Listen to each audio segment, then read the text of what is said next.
Good evening, ladies and gentlemen. Welcome to episode number 34. I actually got it right today. Woo! Go me. Episode number 34 of The Dota Show. We're about to hit 35, getting damn close to 50, and before you know it, man, it's going to be 3 digits. I'm excited for that, but we're a long way to go to that, so let's not get ahead of ourselves.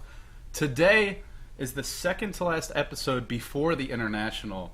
Now, I have a special announcement of something that might be happening at the International, but we'll save that for later. As far as you know right now, as far as everything that's confirmed, this is it. Today and then tomorrow for the, what is it called? The 3 Roshan Challenge, and then we're done until the International. So if you haven't gotten your fix of the Dota Show recently, you'll have plenty of VODs to check out. dotacommentaries.com. You can find all the links there. Click on the Dota Show. But that's enough advertising. That's enough talking about what's already been done, what is to come. Let's talk about today. So, speaking of things that have come to an end recently, Beyond the Summits World Tour just finished up. For anyone who missed those matches, there were definitely some there were some hits, there were some misses, but overall one of the best tournaments, at least out of all the games that I've watched, and I've watched a good amount, whether it's ECAL or the Defense or the Joint Dota Masters or it's Gosu.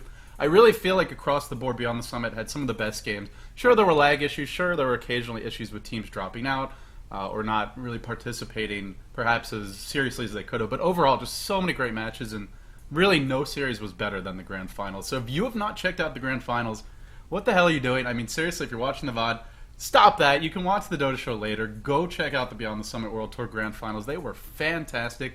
Every single game was. The semifinals were okay. The Grand Finals were amazing. But while I'm on the subject of the World Tour, I just want to say, my body clock is in shambles, man, right now. Like, every day I wake up at a radically different time. Like, last night I didn't sleep at all, so if I'm a little bit spacey today, that's why, because I literally did not sleep last night at all. I spent like 12 hours working on a logo for myself. I had a couple of people who very generously offered to help me out. They got me started, and then they had other things to do, which I understand, but I just couldn't help myself. I got into Adobe Illustrator, I got into Photoshop, started messing around. I'm not going to say I came up with anything super professional, but actually, you know what? I'll show you guys what I have so far. If I can find it quickly. Let's see. Where is it? Yeah, you tell me what you think, because again, I'm not a professional graphics artist by any stretch of the imagination. The hunt for a new logo. Which one is it? Believe. Oh, it's gonna be so hard to find it. I have so many versions of it. Aha! I found it. Okay. Yeah, tell me what you guys think. I'm actually curious to hear your feedback. So this is what I came up with. I did have some help and some ideas from other people, and I think there's supposed to be a little space here as well. But yeah, that's what I came up with. So I spent like 12 hours on this thing because I'm insane. But anyway, my sleep schedule has been in shambles. You know, I didn't sleep at all last night. And then there'll be, you know, I'll go to sleep at normal hours some days. I'll wake up at normal hours some days. Then I'm all over the place. And, well, it's going to be interesting come the International. I may have to invest in some sleeping pills. But speaking of the World Tour, I got really excited in some of those games. I even had some audio issues. There were a lot of people in the stream chat saying I was too damn loud. And I want to talk a little bit about that because Toby Wan had a really interesting interview on Real Talk with JP. If you're not familiar with JP, he's a figure in the StarCraft 2 community. Worked for MLG. Now he's just doing a lot of other stuff on his own. I definitely recommend checking out not only the Toby interview, but if you're interested in anything related to esports, there's a lot of very eye-opening interviews there. YouTube.com/itmejp, I believe, is the place to go to check those out. I found it a fascinating interview in particular with Toby. There were so many things he talked about, like his background as an actor, and I don't want to spoil the interview, but a lot of interesting stuff about Toby, his thoughts on how Dota compares to League of Legends and the future of the Dota competitive scene, all sorts of good stuff there. And I mean, there's really nobody more influential as far as casters go than Toby at this point, so always interested to see his perspective on things. But the one thing that really stuck out to me is when people, I think JP asked him, like, is he really as excited as he sounds in his casts? And he's like, yeah, man, I really am. I'm just conveying what I feel to viewers. And of course, it's Toby, so he took 2 minutes to explain this.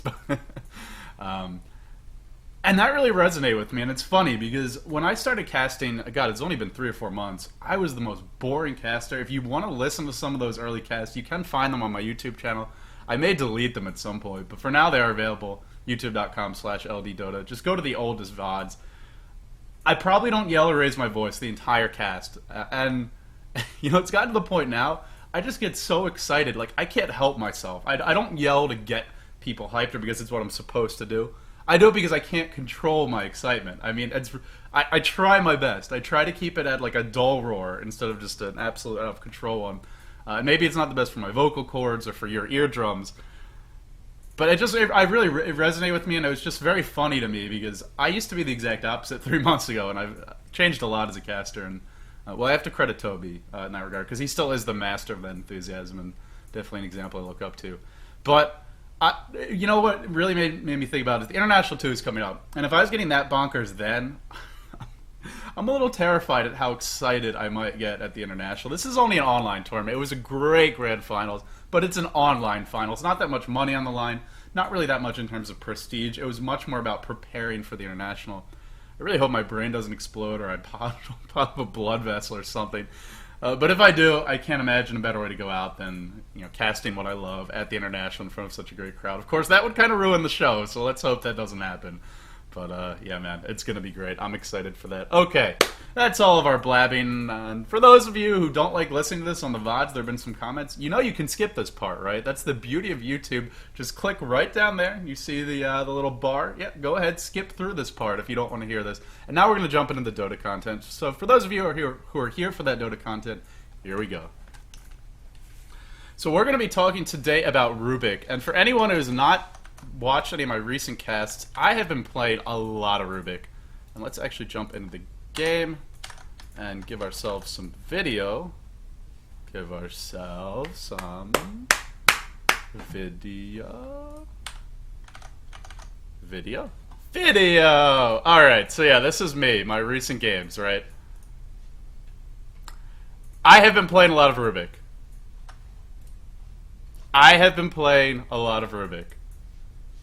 There's a bunch of games here.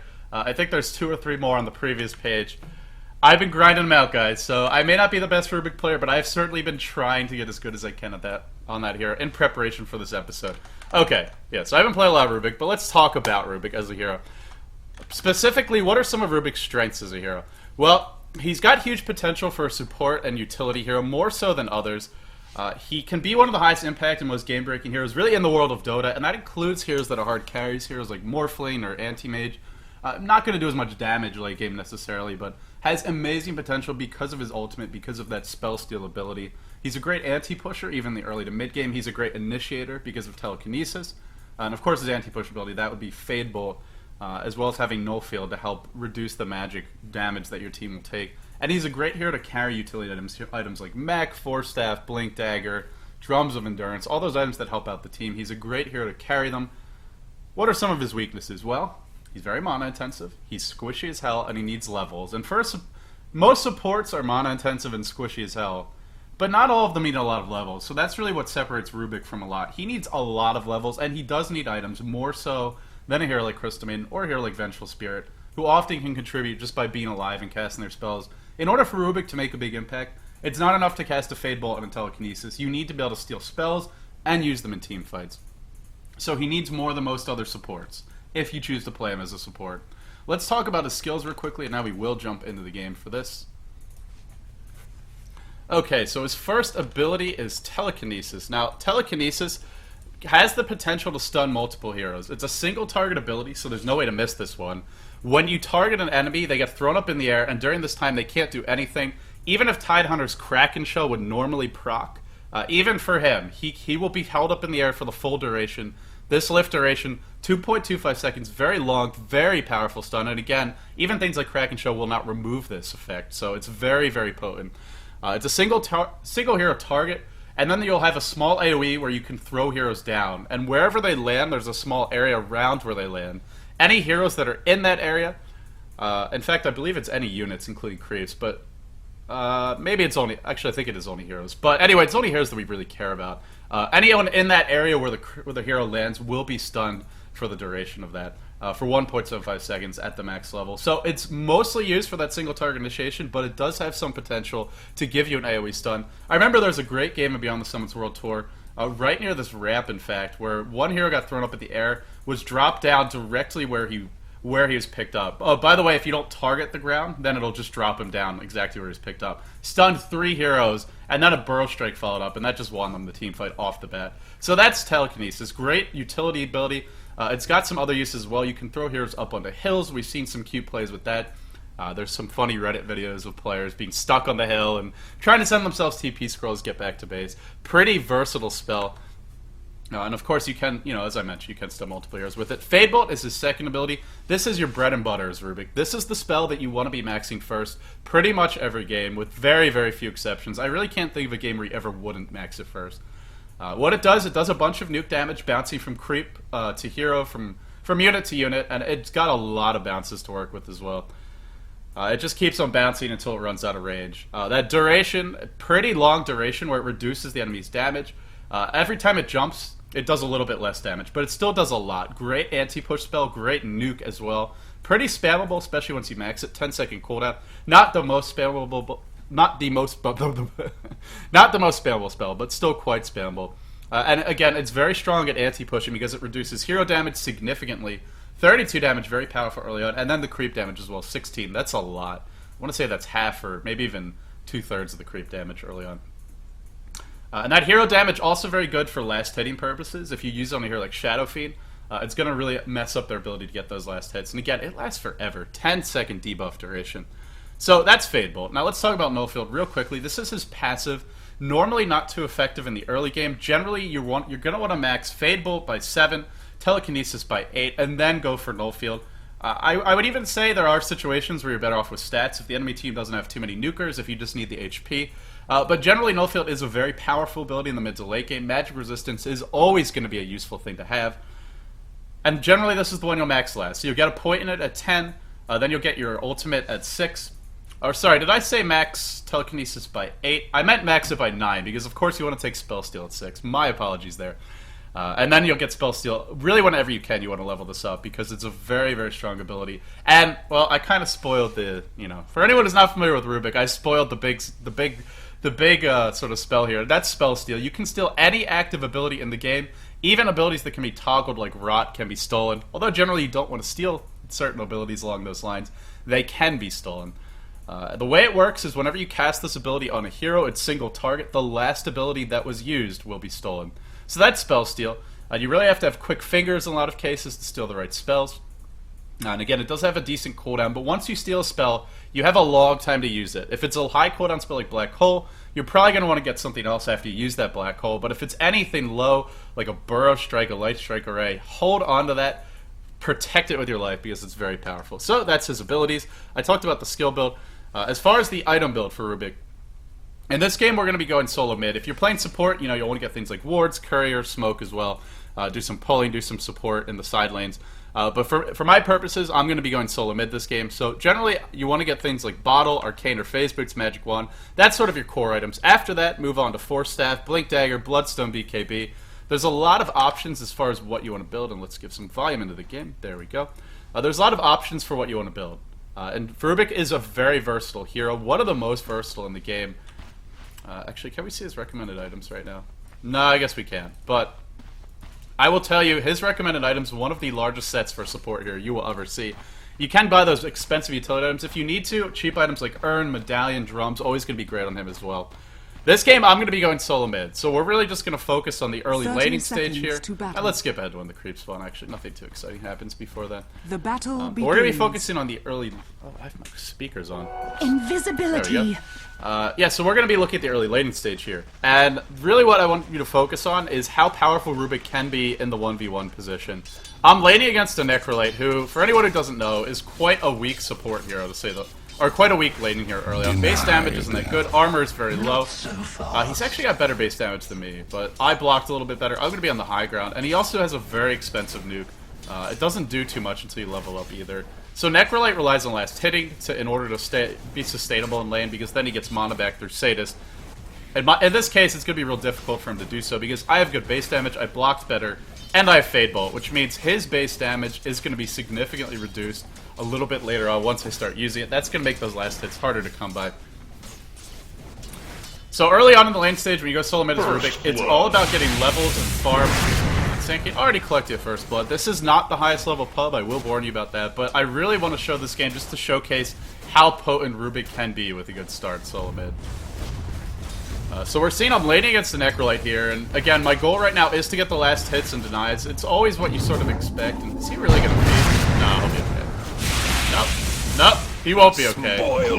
I think Necrolite was lagging this game, but he does get picked off there. I got an early kill, and whenever you're 1v1 mid, if you can trade a kill 1-for-1 like this, even if you die, you get the experience and the gold, so it's totally worth it to do so. Yeah, they'll get the gold back, but the key thing is the experience. I'm getting close to level 3, and Necrolite is a little bit farther behind. Lone Druid does the correct thing, rotates into lane, but really the key hit thing here is I got an early kill on him. It wasn't a first blood, but that's going to give me an advantage in a lane that I already have an advantage in, and you're going to see I continue to play this one very aggressively. The bear actually gets picked off at the tower, and he comes back to lane. Again, last hit is the focus. You want to get the basic items up, bottle, boots, upgraded boots, magic wand, these sorts of items as quickly as possible. We're going to kind of skip through the last hitting stage here because really nothing too exciting happens, just a bunch of farming. Aside from that kill, I don't think there are any forthcoming. I'm pushing out the lane, and then I'm going to go grab the rune. We have ward vision, they do not, which means pretty easy to collect the runes. And this is the beauty of Rubick. Very spammable nuke, great intelligence pool, so he has the mana to spam that nuke. And with a bottle, going solo mid, you'll be able to control the runes pretty well. Necrolite's not bad in his own right, but Rubick is just a bit better. So early on, we're pretty even in terms of last hits. He's doing a nice job here of getting them. I really should be ahead, but I have left the lane. I did also die once, so during that time I wasn't farming. Neither was he, so it's kind of a wash. But with the Illusion Rune, with Fade Bolt, I really should start to pull ahead. And now that it's level 3, really for most intelligence heroes that have a good nuke, at level 3, that's what, or when that nuke hits level 3, when your hero's level 5, that's when things get really difficult. If you have the bottle up sooner, if you have rune control, you can spam the crap out of them. And those nukes are going to hit very hard. The way the nukes scale is the nukes are going to scale so much harder than the enemy's HP pool. You know, you get a couple, maybe 50 more points of HP for every level or two. Especially if you get a couple of items. But that's not going to compare to the nuke going up by 75 damage or more. So again, focusing on last hitting, pushing the lane with Fade Bolt, going for harassment. He's tanking the creeps here quite a bit. I'm out of mana, so he's able to do so, but he's dropping kind of low. Lone Druid rotates in. Creeps are going to be pushed. They even rotate a second hero in. Necrolite was thinking about checking the rune, but he's not able to do so, so I go collect a regen rune bottom. And we'll see what I actually make with this. I'm just going to go back mid, continue to try and control the lane. Once I hit 6, I have Spell Steal, and pretty much immediately you want to steal something from that enemy hero. I believe I just popped the regen, so I'm just spamming every ability I can. And there you go, I steal Death Pulse. So now, if I didn't already have good pushing power, I can do 225 damage about to each creep, plus another 100 or so Dire's heal. top tower is under attack. And it's a 200 nuke damage. So yeah, it's about 400 damage I can do with those 2 nukes to the creep wave. That pretty much means all these creeps die almost instantaneously. Get them down with 1 or 2 auto attacks, and kill the creep wave. And if that enemy hero tries to fight, he's going to be in for a lot of trouble. So this is where Rubick is very difficult to deal with. Once you're level 6, the enemy abilities, especially if they're spammable, that normally work in their favor, actually end up working against them. And I'm going to dive very far here, bottling up as I go, looking for the kill. I think he fogs me, jukes the crap out of me, kind of embarrassing. But I just back off, no big deal. And the good news is the rune is spawning. So again, pushing the lane right before the rune spawns, going to check it. Pretty much your standard solo mid behavior. Rune actually ends up spawning top, illusion, I pick it up. Nothing too exciting happening. What I want you guys to keep an eye on is the fact that I'm getting levels, I'm not dying. And we're going to see that because I have these early levels and these early items, once the mid-game hits, that's where I really start to make my presence felt. So again, nothing too exciting happening right now. Pretty even game across the board so far. In fact, they're winning by about a decent chunk of gold, actually, with that jungling hero. But you're going to see Rubick is the kind of hero that can completely turn things around. And Earthshaker comes in. This is Pyrian Flex, for anyone who's wondering. On his patented Earthshaker, one of his favorite heroes. I have to be careful. I almost get ulted by Necrolite, but fortunately the fog works out in my favor. So at this point, I journey back to base. I believe I go for Arcane... No, I go for Phase Boots this game. Okay, so one thing I want to point out about Rubick is he's a great candidate to carry Arcane Boots, but sometimes, especially if you need to make a big impact, Phase Boots might offer you more. They give you more mobility. And oh, I steal an amazing ability here. I think the best ability in the game to steal for Rubick, that being Burrow Strike. It's not maxed, but still very impressive ability to have in his disposal. But yeah, Rubick is a hero where generally Arcane Boots will offer your team a lot. This team definitely needs the mana, especially the Earthshaker, the Omni Knight. But the phase boots will allow you to chase and catch yours out. And epicenter channeled, I run into it like a moron, then I burrow straight out, then I steal the epicenter and run back in, and I'm gonna feed. No idea why I did that. But you can see, even with only level 3 burrow strike, even with horrible play, I'm almost able to escape. Dire's middle tower is under attack. And that's the ability I have my eyes on this entire game. It's something, whenever you play Rubick, you really want to try and identify the most important spells for you to steal. In this game, it's burrow strike for me. In other games, it might be something like Fissure if you're up against an Earthshaker. If you're up against a Templar Assassin, it could definitely be Retraction. My team's going to catch a couple of kills. Enemy team overextended. Quite a bit. But that's really one of the keys to play Rubick, is just trying to identify those core spells that you want to steal. Don't just steal anything nilly-willy, willy-nilly. I forget which one it is. Peering corrected me when we did our series the other day. But really try and focus on the correct spells to steal.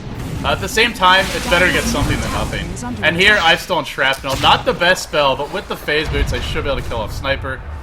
I believe I do so. Yeah, there you go. He's gonna go down. I take a ton of damage getting fogged pretty hard. But in the end, the kill is secured. So you can see the phase boots paying off. They're giving me the extra damage to chase, to right-click him down a little bit quicker. And then comes Sankey diving the tower. Immediately, telekinesis throws him back. And this is going to prevent him from escaping, I believe. Do we have wards? No, we don't. Maybe he's going to live here, actually. Yeah, so I TP out. No luck, no first entangle. I'm not actually going for anything big. You'll sometimes see players rush things like 4-staff Blink Dagger when they're playing Rubick. But in this particular game, I wasn't farming as much as I would have liked to. My team needed my help too much. So we're going to see really a huge feed by the Sand King. He's going to dive into the tower, throw it in the air, easy kill secured. And now the chase goes the other way. And what did I steal here? I stole the bear. Oh man, this is a great thing to steal. And this is where your micro comes into play. So we're going to actually see how good was that micro in this fight. I believe decently. So the bear entangles the Sniper, he gets caught up in the kinetic field. Or not caught up, but our team gets caught up. Not going to allow him to escape. One kill pretty much secured, and something you always want to do whenever you play the ganker is if there's a guaranteed kill, don't sit there trying to secure it yourself. Just go on to the next kill. Make sure you get more than one. Maximize your efficiency in these fights. You'll see a lot of new players just, oh, a kill, and they spam all their nukes, and then the other hero gets away. But in this case, I did the correct thing. Dire's top tower is under attack. And we're going to get off a player perspective. So, we set up a couple kills bottom. But the action is only just getting started. I still haven't stolen that key ability, which is Burrow Strike, yet. You're going to see once I do. Things get really, really hard. The game gets incredibly unfortunate. So we're going to push bottom. Sand King gets caught out, Sand King feeds again. Seems to be a recurring theme in this game. And I steal something. This time it's Assassinate. That's the spell you want up against Sniper. Pretty big tower dive right around the Rosie. Just can't find him, man. Getting trolled so hard. And Disruptor's off in no man's land. He will take a fall. By the way, I love Rubick's animation when he casts Assassinate. Let's actually go back and look at that. Dire's top tower is I believe he just like points his wand and blasts it. So there's the chase.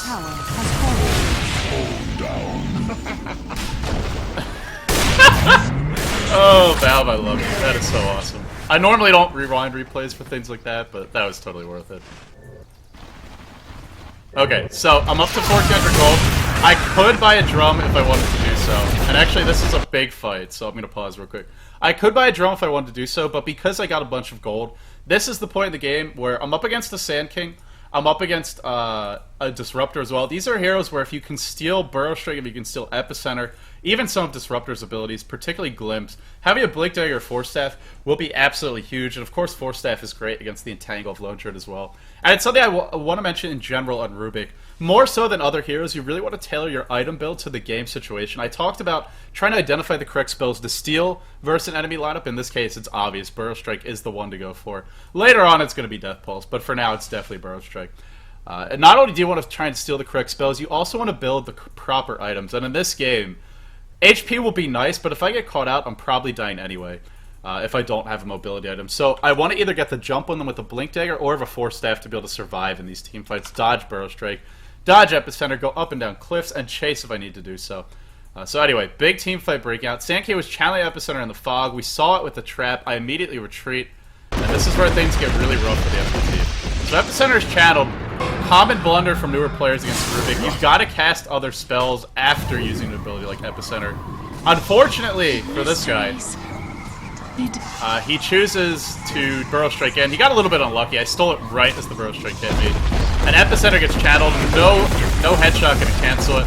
And I actually run away for a second, and then I notice how low they are, and I come back in, and, well, this is where everybody dies. Unstoppable. Inconceivable. So you can see a couple of kills. There's Telekinesis for a third.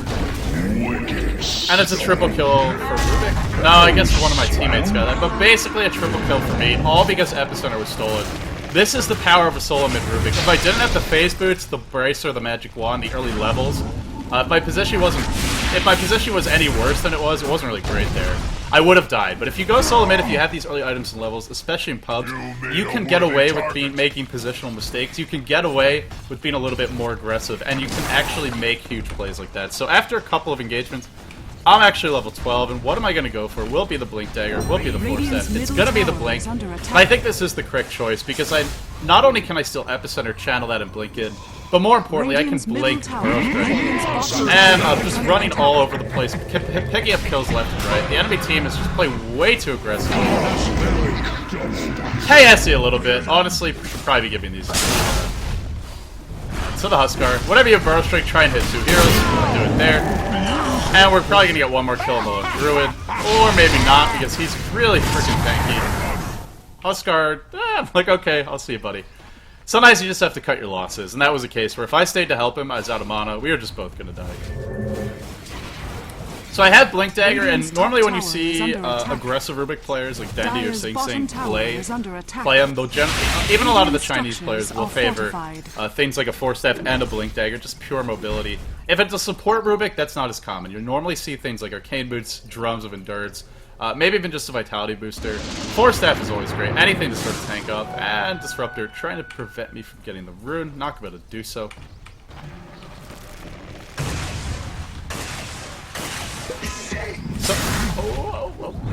Wrong. Oh, so there we go. Blink into Burrow Strike. This is the power of stealing a strong initiation spell. And it's not just a Burrow Strike. It's also a Telekinesis. Period almost prevents us from getting this kill by blocking it on the other side. But in the end, we pick it up anyway. Well, it's devastating. 2.25 lift duration, plus a 2.17 stun, including the time that they get thrown up in the air. That's almost 4.5 seconds. In fact, it is about 4.5 seconds of lockdown. Not to mention the Fade Bolt for the burst damage. Burrow Strike is no slouch as a nuke either. This hero gets insane with any kind of ability, and it doesn't even have to be Burrow Strike. The beauty of Rubick is... although, I mean, Burrow Strike's always going to be an amazing spell because it is an escape as well as a reliable AoE stun. But because he has Telekinesis, he can set up other abilities. So even if you get something like Light Strike Array, or let's say, what else would be a great example? Maybe something like a Sunstrike from Invoker, you can still easily make sure that you land it by simply using Telekinesis to set things up. So with Burrow Strike, I'm just pretty much they can't do anything. Waiting for the blink to cool down. Blink out, Burrow Strike should be hitting on 2. No, only going to catch 1. But the chase should continue. Yeah, we're going to get 1 more than that. So you can just see the power of Rubick having the ability like Burrow Strike. And of course, it definitely helps that I got fed a little bit early. Opponent was very sloppy, fed a lot. But 18 minutes in, I'm level 15, 3-hero Burrow Strike. They are not doing a good job of dispersing. And, well, to be fair, they weren't expecting to deal with this Burrow Strike quite as much. It's something when you're up against Rubick. You have to expect he's going to have those good spells. And unfortunately, they just weren't prepared for it. So Sand King comes in. He's going to do a little harassment. Radiant's bottom tower has fallen. I think this is kind of that point in the game where things are a little out of hand for the enemy team. Yeah, I think I'm not. It's very early to call it, but I think we've pretty much seen all we have to in this replay. You get a good start on Rubick, you get the right spells, and you can snowball out of control. Oh, there's one thing I want to show, which is, you know, sometimes it's not always the flashy or sexy spells like Burrow Strike or Epicenter that you want to steal. It's later on in the game. Its abilities, like Necrolite Steel, that can be so effective. So don't worry about the action going on, we're just going to skip ahead to try and find, where do we go for this big team push? Radiant structure. Aha. Radiant structures are Where do I have it? A little bit farther up, sorry. Oh, here we go. Yeah, so right here I steal Death Pulse, and I went for a Bloodstone, which, by the way, I think is a great item on Rubick, because the stats are always fantastic, the HP and the mana for Bloodstone. He is very mana-dependent, especially if you have Phase Boots instead of Arcades. But more importantly, coming back to life quicker is very helpful in a hero like him. And then the regen doesn't hurt either. So we're going to see Blink in, I'm going to do a little initiation, but with having Death Pulse up in this fight, nobody's ever going to die. It's such a powerful spell to steal, but you need the mana support. So this is a kind of spell where it might not be useful in every game, but if you have this kind of a start, then it becomes really effective. So it just goes back to this idea of stealing the right spells, not only identifying the best ones to steal in general, but identifying the best ones to steal based on the game situation. At the same time, because spell steal has such a low cooldown, it's sometimes better not to hold on to something, even if it's really good. You can cast one spell that you've stolen, immediately steal another, and then cast that as well. But that's really all I want to talk about for this replay. Let's actually jump into the other one. This is a pub game that I played with sexybamboe of Mouse Sports, and it wouldn't be a Bamboe game if he wasn't feeding a lot. Just kidding. Bamboe is one of my absolute favorite players. Very exciting. It is kind of a boom or bust style, and, well, sometimes it's a bust, sometimes it's a boom.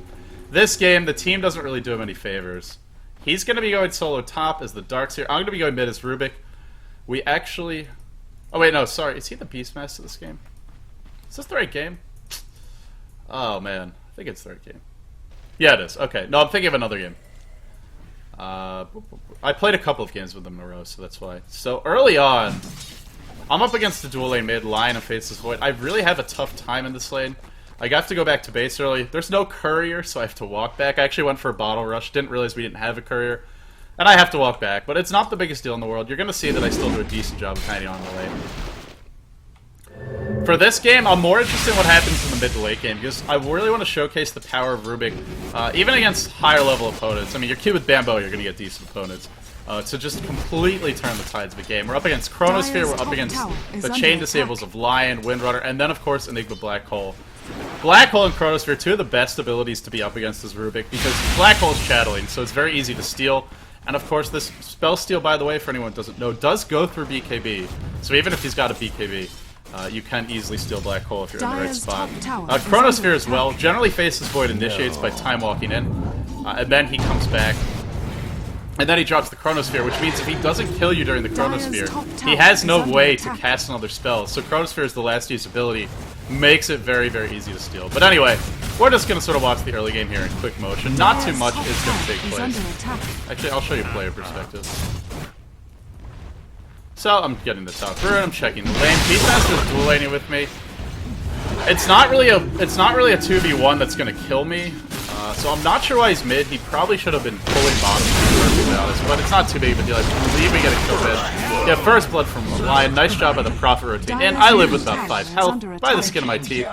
Taking a page out of Bamboe's back. And, well, off the bat, he's doing a great job top. But just keep an eye on, what I want you guys to keep an eye on is how this is a pretty even game all the way through, and there's even points where it looks like we're going to lose. I'm actually just going to leave the golden experience graph open. Or no, I can leave the net worth. Yeah, that's what I did. Net worth, there we go. So we're going to fast forward through. You can see Juggernaut is farming well, and Darkseer too. But after that, they have a bunch of heroes getting some good farm. The Void is doing decently well. Or not the Void, sorry. The Morphling, the Enigma, the Windrunner. All getting some decent farm, and it picks up a lot in the mid-game.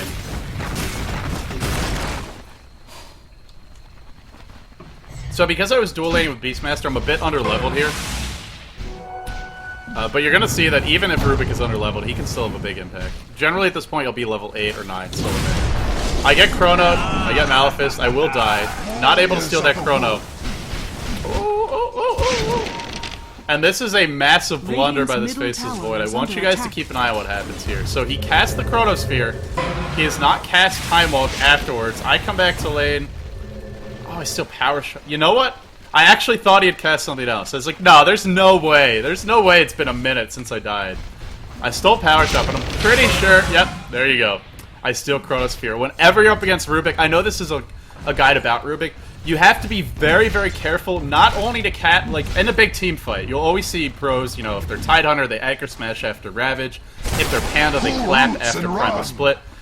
Even if Rubick dies, you have to make sure to use another spell afterwards, especially in a hero like Void, who doesn't have that many spells. Normally, you're not just going to blow a Time Walk just for the hell of it, but against Rubick, it's a necessity, because otherwise, big teamfight spells like Chronosphere get stolen. Now, we'll have to see if I actually make anything happen, but the potential is definitely there. And he jumps in, I drop the Chrono defensively, I steal something from him again, this time it's Time Walk. Very, very good ability to have in Rubick because I'm up against a lot of initiators, and this allows me to jump away pretty safely. If your reactions are good, you can just have your hotkey ready for time walking and escape from any sort of gank.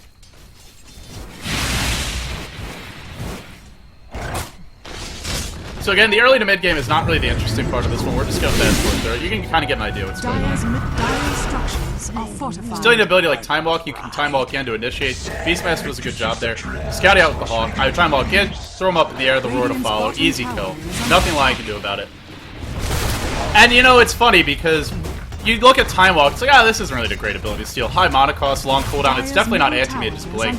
But that's the beauty of Rubick, is his other spells are so good, anything that you steal is generally going to be pretty useful. There are a few exceptions, like Rot will almost always be a bad spell to steal. But aside from that, it's all good. Big dive bottom. I believe Windrunner is going to die, and Void gets away. Big blunder by me, I thought Void was dead, I went for the support as well. Got greedy, went for the 2-for-1, only get 1 in the end. Not what you want. But it could be worse. So I want to point out here. Let's actually go back and watch that real quickly. So Enigma is going to drop a black hole in this engagement. Impale is going to hit. We're going to walk up on high ground. I time walk in. I see Enigma, and I get a little bit lucky. But telekinesis from Lion. I should have thrown him back towards the Enigma. I believe I was just frantically trying to steal that black hole because it's like, ooh, a black hole. This is not normally a spell you should be able to steal. And then we got a little bit unlucky, narrowly missing. Now the problem is, Morphling's going to come in, so I don't think I actually hold on to this one. No, I don't. Great Chrono by the Void. Just catching me on the edge, allowing his teammates to hit me and also catching the line. So I take a fall, but this is the... Whenever you're Rubick against this lineup, you got to just take those chances. Go for the black hole, go for the Chrono, because when you do steal them, it's going to be massive. Now, once again, I have to point out this Void not casting Time Walk after his Chronosphere. Again, I'm cute with Bamboe. Wangsbig is a decent player as well. This may not be a pro match, but these are not awful players. It's just one of these things where, you know, normally you don't expect to have to use those abilities. Not the best Chrono here, I have to say. That's one of the things about playing Rubick, is you really have to know every ability in the game to make full use of it. But even if you don't, there's a lot of good abilities you can steal. Like, you don't have to be a pro to use Impale or Voodoo properly. Or Hex, I should say. But ideally, you want to be a master of all abilities, so put the Chrono down in the right spot, land the Black Hole in the right spot. Again, really nothing too exciting happens at this stage of the game. I steal Earth Spike from the Lion, which is probably the best spell to steal in this game, as far as reliable disable. Sure, Black Hole and Chronosphere are flashy, but this is a spammable AoE stun that also does damage. It has some good initiation range. I go for drums this game. This is a difference from the last game. You saw last game I went for the early Blink Dagger. I went for Phase Boots. Very aggressive mobility-based build. Guess what? In this game, that does nothing for me. Having that mobility, not going to be very helpful when there's a Hex on the Lion, the Impale, the Shackle Shot. Morphling can wave in. And then most importantly, Chronosphere, Black Hole, Malefice. So many ways to just jump me and lock me down. So when you're up against a lineup like this that can just catch you, it's not worth going for those mobility items. And maybe if you have the reflexes of Dendi, then you can try and go for it. But even then, I generally think it's just going to be better to go for things like Vitality Booster, Drum, maybe a 4-stat, because it's going to help your team out as well. But getting to like a Blink Dagger, that kind of offensive item, normally not the best choice in this match. So it's a different item build, but there's a reason behind it. It's not just randomly, oh, I feel like getting a Drum. Such a good game to play Rubick. It's not just the ults that you can steal. Waveform. Also, I want to mention, whenever you're up against the Morphling, Waveform is great to steal, but if you can ever steal Morph stats, I've talked about this in many casts, you can use Morph and then switch to steal another ability, and the effect of Morph remains. So you morph all your agility to strength, you go up to around 1500 or so at this point in the game. And that's just incredible. Sure, you have low armor, but really it's nuke damage that most players have to worry about in any game. Certainly in this game, it's only Void who's doing the big right clicks right now. Morphling will later on. But yeah, stealing that Morph ability, such a powerful spell. Telekinesis, more Waveform in one, Telekinesis in another. Just kind of using my spells efficiently here. Setting up a couple kills for the team. Score is 16 to 10. I think this is the point where we're just going to fast forward right ahead to that big epic team fight. because I really want to break it down for you Dire's guys. top tower is under attack. When does it actually take place? 37 minutes. So we're going to skip right ahead. I think I've given you a sense how this game is going. Pretty even. Oh, here's a funny thing. I waveform up onto the high ground, and then I steal another ability, and I end up dying here. So we'll show this. Cue the Dota funny song. By the way. Windrunner dies. Windrunner dies. I'm like, this is the entire time I'm just screaming. Team? Team? Team? Team? No team. Oh, man. So I'm dead, and what a time to be dead. Black hole gets used. All the good abilities get used. But yeah, let's skip ahead now to 37 minutes.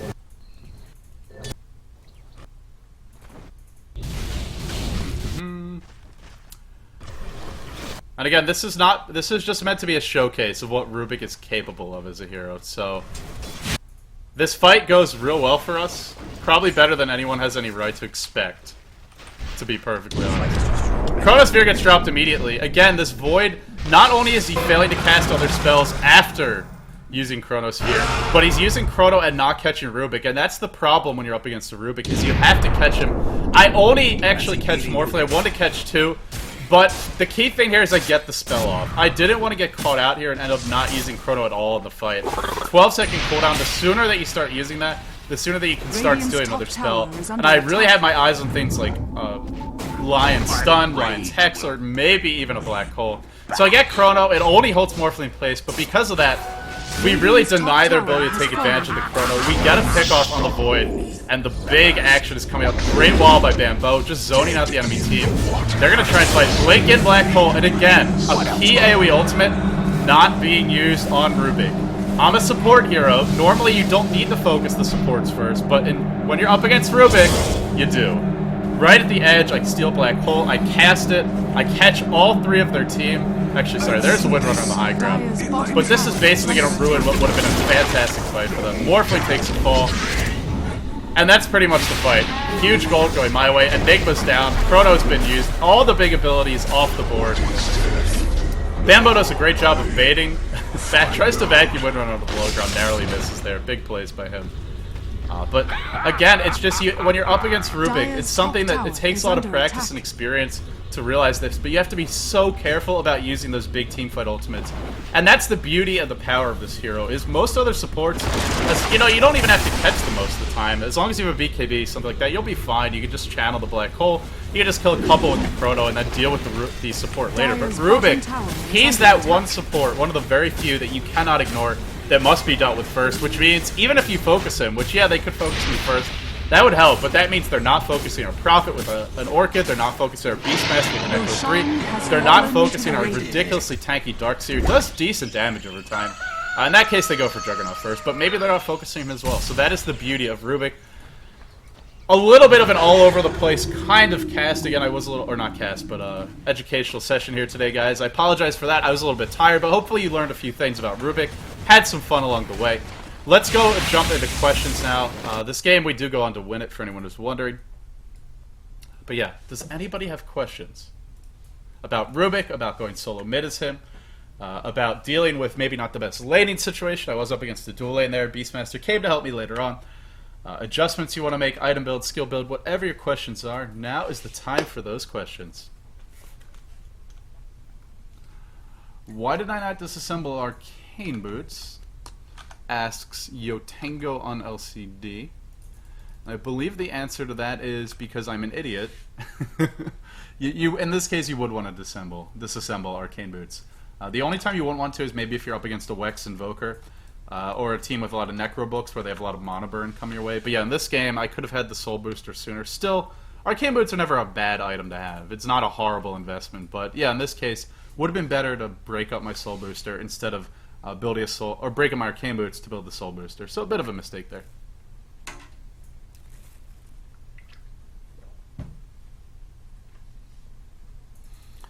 Okay, so not a whole lot of questions today. Guys, again, if you do have any questions, feel free to throw them out in the chat. Opa Opama asks, or is it Opa Opama? Not sure. LD, what to do when the enemy is always smart enough to use small cooldown skills? So I believe what he's asking here is, let's say you're up against Tidehunter, and he casts Ravage, and then immediately Anchor Smashes. Or you're up against Panda, and he uses his Primal Split, and then immediately Thunderclaps when he comes out of that ultimate. You guys get the idea. What do you do in those situations? Well, first of all, your opponents have to be on the ball, and we've seen in pro games, even things like Ravage get stolen, so never give your opponents too much credit. Never assume they're not going to make mistakes. Team fights are chaotic. Teams may be on TeamSpeak. There's a lot of things that could be going on which will cause them, maybe they're lagging. So many factors that can cause people to make mistakes.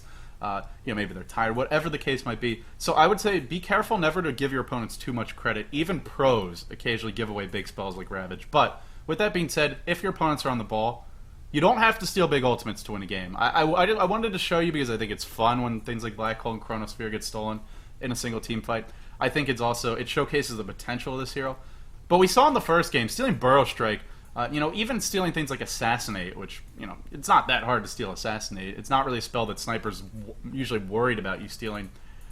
Even spells like that can make a big difference. We saw even later on in that game, real briefly, that Death Pulse can make an impact. So I would say if they're really on the ball, don't stress about it. There's a lot of other great spells you can steal, and sometimes it's those big ultimates you don't want to sit around waiting to steal them, and then end up dying without ever using another spell. So, it's not a bad thing to steal those boring or less effective spells. Let's see. Suizard asks, Rubick is better going solo or as a support? Or is he better going solo or as a support? And I would say it depends on the situation. Rubick is a pretty strong solo mid. He can win most 1v1 matchups or at least break even. But he's not always the best option. Rubick, he's not particularly survivable. Fadebolt is a decent defensive spell. Telekinesis is pretty strong. But if the enemy just has Chain Stun on you, let's say you're up against like a Chaos Knight and Ancient Apparition, he's probably going to die. Whereas a hero like Queen of Pain might be able to blink away, or Windrunner to survive using that Windrun ability. Other heroes going Invis, heroes like Bounty Hunter, things like that. So he's not always the best hero mid, especially up against dual lanes, up against aggressive junglers or smoke ganking, supports that are roaming around as well. But Rubick is a very potent 1v1 mid. He can deal with some dual lanes, especially lanes that aren't really kill lanes well. Like if it's an anti-mage Lich lane, for example, you'll get some farm. Sure, there might be some denies come your way, but you shouldn't die too much. Or really at all if your positioning is good. So I would say be wary of putting him mid for up against kill lanes. Also, I will say he's not always the right hero to send mid. If you have a hero like Queen of Pain or Invoker, they generally need the levels in the farm more than Rubick. Rubick can play support, so if there's nobody else to do it, you want him to do it. But he is a strong mid, and I would say never be afraid to go mid as him as long as the other lanes can support it. As long as you don't think the matchup will be too bad. John Jern asks, what do you think is the best lane partner for Rubick, provided you're in a support role? Really, anybody. I mean, if you're in a support role, presumably someone who wants farms, maybe a Sand King. Shrek is great. Hard carries are pretty strong. Morphlane, Anti-Mage. You can even pull for a hero like Lone Druid and then later come and push the lane with Fadebolt. That's the beauty of Rubick. Because he has Fadebolt, which is great anti-push, great nuke damage, great pushing power, and because you have Telekinesis, which is great initiation. And I am tired. You can see my brain is all over the place. I'm so scatterbrained today. You have great initiation, you have great nuke power, and you don't need that many items to be effective. And he is a strong support. He's got good range. He's got a good attack animation. He can harass and trade hits pretty well. Armor's a little bit low, but he's not bad at harassment purposes. He can really lane with anyone. He's not a support hero like, let's say, Earthshaker or Sand King, who early on can't really control the lane, can't harass, don't have a spammable nuke. Rubick suffers from none of these problems. So I will say try him with almost anyone. You could even throw him in with Juggernaut. I mean, honestly, start off with a Telekinesis, throw them back towards the Juggernaut, Blade Fury, Fadebolt to follow, and the couple of right clicks, you'll probably get kills, unless they have blinks or escape mechanisms. So, I mean, really, go crazy. Rubick gives you that option.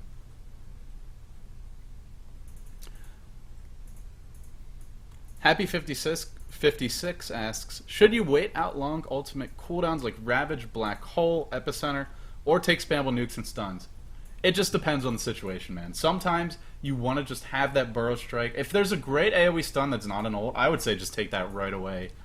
If you see the enemy Enigma or faces Void or some big AoE hero, channeling their ultimate or about to blink in to do it, if you get the sense they're going to use it, then I would say wait a few seconds for it.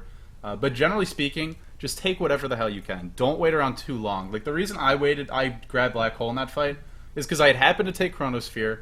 I saw Chrono being used. I wasn't caught in it, so easy to take that. And then when the cooldown was there, guess what? Black Hole was being cast. So it was really one of these situations where everything kind of just fell into my lap. But that doesn't mean that you always want to play that way or wait. Things aren't always going to be that smooth or easy in a team fight. So it's situation by situation. But generally, I would say just err on the side of getting something useful out there, especially if you're a support, especially if they have good lockdown.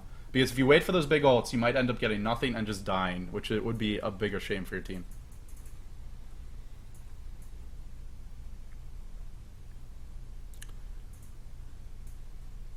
Doctor E asks, when I play versus Blink heroes like Quap or Anti-Mage or Queen of Pain or Anti-Mage, I steal Blink. Great spell to steal, by the way. So annoying to play against, or to have those heroes on your team when you're up against a Rubick. Really obnoxious, I gotta say. Do I need to change the Stolen Blink with other spells, or can I save it all for the game? Or can I save it and just use it all game long? Again, it just depends. And any sort of question about like which spell should I steal, which spell should I hold on to, it depends not only on your hero, on your situation, but also on the enemy team. Like if they don't have good burst damage, by all means, go crazy stealing those offensive spells.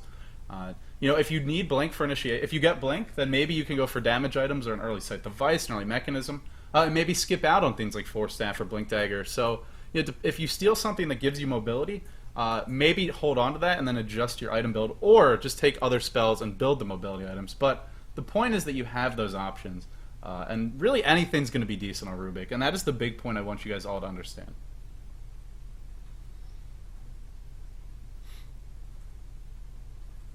Okay, guys, I think that about does it. Thank you all very much for the questions. I hope you all found this episode helpful. That's going to do it for today. This is my last solo episode before the International 2, which, by the way, those preliminaries are coming up, and coming up fast. I believe they start on Sunday, only a few days away. I'm so excited!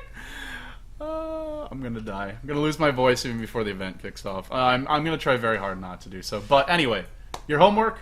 Play Rubick, go solo mid, play support, it doesn't matter, but just have a blast, man. The hero, I gotta say, I was getting a little bit frustrated with pubbing. I mean, I'm sure we've all been there where you just don't feel like queuing. You're like, oh man, the enemy team's always so good, they're always so coordinated. I just get pwned every game, this is no fun. Rubick has reinvigorated and given me a love for Dota that I feared was lost forever. So, he is freaking fun. He can do a decent job of carrying and ganking and support fantastically. Definitely play him. Anyway, tomorrow, 3 Roshan Challenge. That will be on Luminous's channel, twitch.tv/luminousinverse. I'm not sure I will be there. I may have another obligation. I'm going to do my best. But either way, the show will go on. And that will be our last show before the International 2. I also want to mention, this was my sort of top secret announcement for anybody who's stuck through here on the live broadcast or on the VOD. You get the information early. We are currently trying to run a trivia session live at the International. Whether it's at the venue or at the Valve offices or maybe even at the hotel. We're not sure of the details yet. We're not sure if it's going to happen, but we are doing our damnedest to make it happen. So keep your eyes peeled for that. If we do it, you will not want to miss it, because ideally we're going to have pros. We're going to have all your favorite community figures participating, plus the fans. And I mean, you guys are what make the game happen. So you guys are the ones who make these tournaments happen. So I really am excited for that. I hope you guys all will be able to watch it. I hope it does come to fruition. If you missed any of the previous episodes, any of this episode, VOD's available on twitch.tv/LDdota as soon as the broadcast finishes for today, or youtube.com/LDdota. Don't forget to subscribe to both of those as well. Again, thank you all for tuning in. You make the show possible. You're the reason I do it. I hope you appreciate it. I hope you enjoyed the show, and I appreciate you guys tuning in. If you have any feedback, as always, email me, ld@LDdota.com, or thedotashow@gmail.com. And if you enjoyed the show, tell your friends. That's going to do it for today, guys. Thank you all very much for tuning in. I will see you maybe tomorrow, but if not, I'll see you on Sunday casting the International